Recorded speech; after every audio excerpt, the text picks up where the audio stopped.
Amazonas Record dá sequência às entrevistas com os candidatos ao governo do Amazonas nas eleições desse ano. Hoje é a vez do candidato Ricardo Nicolau, do Solidariedade. Ricardo Nicolau é deputado estadual de 5º mandato e diretor de um grupo hospitalar privado. Começou a trabalhar aos 15 anos de idade na administração do extinto Pronto-Socorro e Hospital dos Acidentados. Ingressou na política em 96 como vereador na Câmara Municipal de Manaus. Em 98, conquistou a cadeira na Assembleia Legislativa do Amazonas e foi reeleito em 2006, 2010, 2014 e 2018. Candidato, muito obrigada pela presença. Muito obrigado, eu que agradeço. Teremos 15 minutos de entrevista e o tempo começa a contar a partir de agora. Candidato, no seu plano de governo, o senhor fala em fazer uma reforma administrativa, caso seja eleito.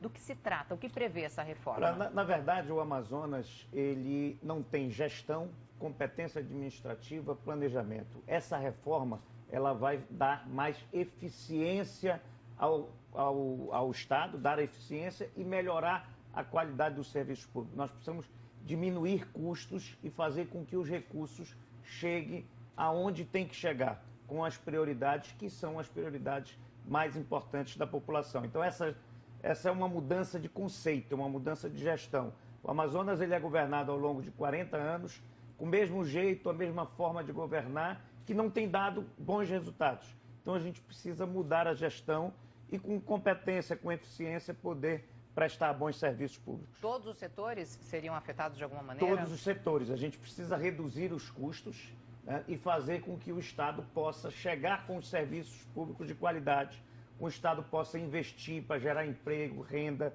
Então é muito importante que a gestão, que a competência administrativa seja um ponto primordial da administração, porque se você não tiver competência, planejamento, eficiência e uma boa administração, a consequência são serviços de péssima qualidade, a consequência é ter um Estado grande, um Estado com deficiências, né? Com deficiência. Estima-se que entre corrupção e desperdício são alguns bilhões de reais que vão para o ralo e nós não podemos permitir isso.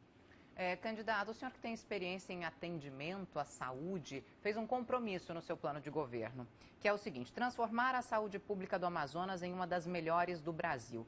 Num estado que já sofreu tanto, que foi manchete mundo afora, com pessoas morrendo por falta de oxigênio durante a pandemia, onde apenas 3 municípios do interior têm leitos de UTI, como conseguir fazer isso em 4 anos de mandato?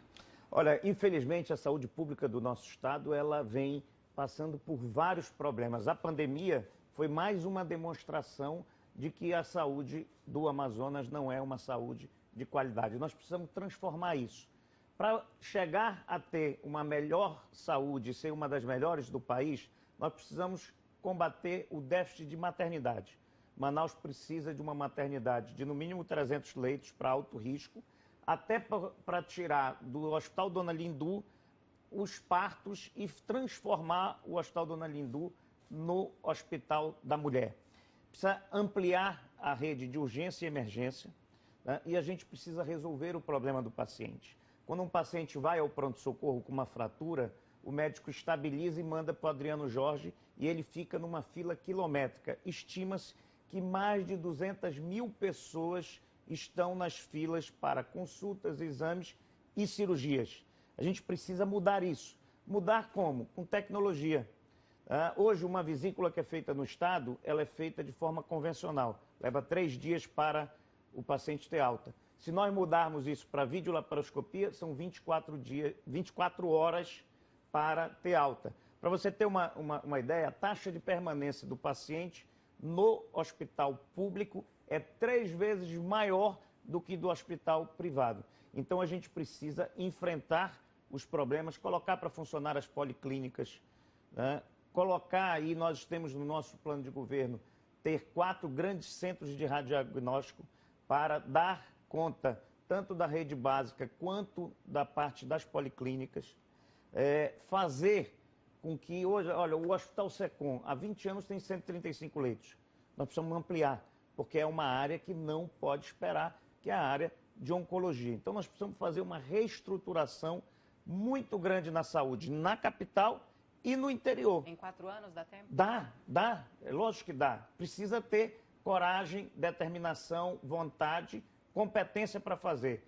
E eu tenho certeza que dá para fazer. Quando a gente fala na saúde do interior, se nós levarmos saúde para o interior, e nós estamos propondo a criação do CAIS no interior, que é um Centro de Atenção Integral à Saúde, para que tenha ambulatório de especialidades e exames no interior. Nós vamos evitar com que o cidadão tenha que sair do seu município para vir até Manaus e lotar também aqui Manaus.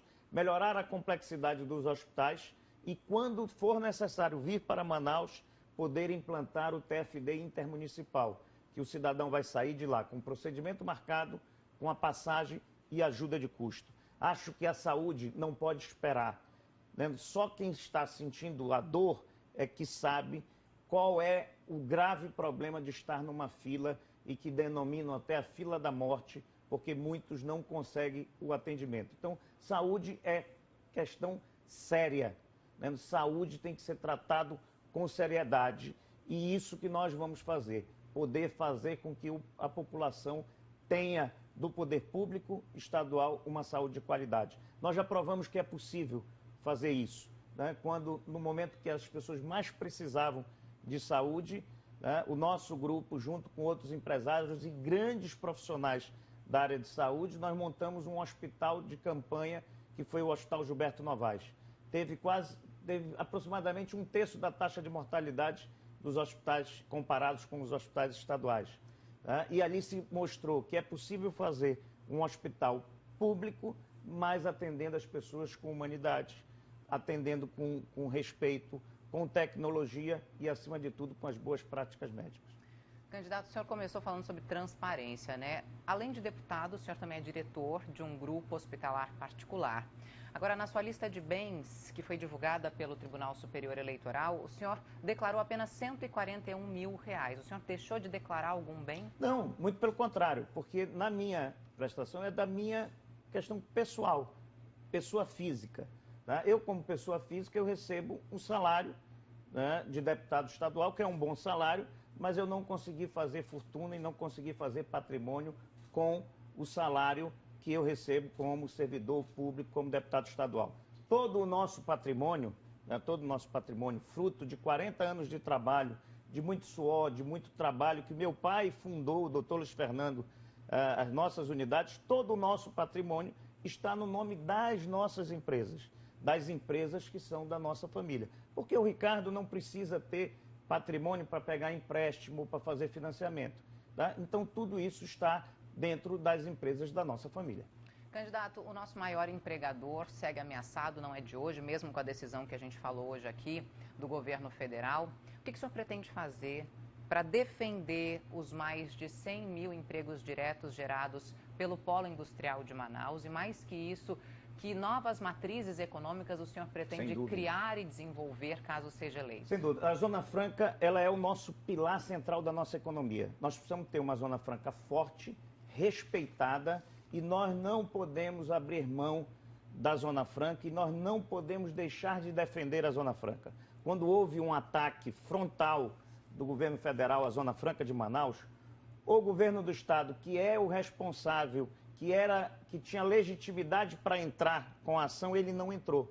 Precisou ter um partido, na qual eu faço parte, que foi o Solidariedade, o único partido brasileiro que teve coragem de entrar com a ação direta de inconstitucionalidade, de conseguir a decisão do ministro Alexandre de Moraes. Novamente foi reeditado um decreto, novamente o Solidariedade foi ao Supremo, conseguiu a decisão que fez com que esse novo decreto pudesse respeitar os direitos da Zona Franca de Manaus. Então, a Zona Franca, nós precisamos defender, ampliar, criar outras alternativas. Nós somos fortes no eletroeletrônico, no polo de 2 rodas, mas nós podemos ser fortes também em outros tipos de indústria. Indústrias de bem de consumo, indústrias alimentícias. Tudo que nós consumimos no Amazonas vem de fora. Então, a gente precisa inverter isso. A gente pode ter um polo de cosmético importante, podemos ter um polo de remédios importante. É fortalecer a Zona Franca, porque nenhum outro estado pode oferecer o que a Zona Franca e o que o governo do Amazonas pode oferecer. Agora nós precisamos tirar as burocracias, nós precisamos captar investimentos para cá e, fora isso, nós trabalharmos com a nossa potencialidade. Tá? O Amazonas, a produção rural representa em torno de 5% do PIB. Tá? Nós precisamos produzir mais, porque eu não quero ficar comendo peixe de Rondônia, de Boa Vista, a banana de Boa Vista, o cheiro verde do Nordeste, a fécula de mandioca que faz a nossa tapioquinha, que é do dia a dia, vem do Paraná. Então nós precisamos gerar emprego e renda fomentando o setor primário. Fora isso, o turismo pode ser importante.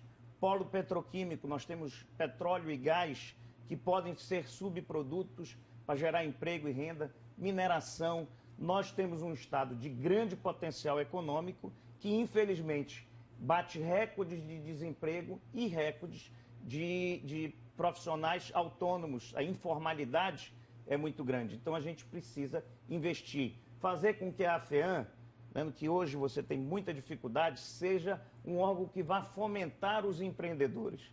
Você tem aí uma nova economia, que é uma economia digital. Tem startups. Nós precisamos fazer com que a juventude que está se preparando para essa nova economia tenha oportunidades. Tá? É um empreendedor do ramo alimentício ou do ramo de serviço, que ele precisa de financiamento para fazer com que se gere emprego. O desenvolvimento econômico do nosso Estado tem que ser uma bandeira de todos e tem que se ter um trabalho efetivo, não só para não ficar dependente de um único modelo econômico, mas também para ampliar o número de empregos, porque antigamente a Zona Franca conseguia suprir essa necessidade.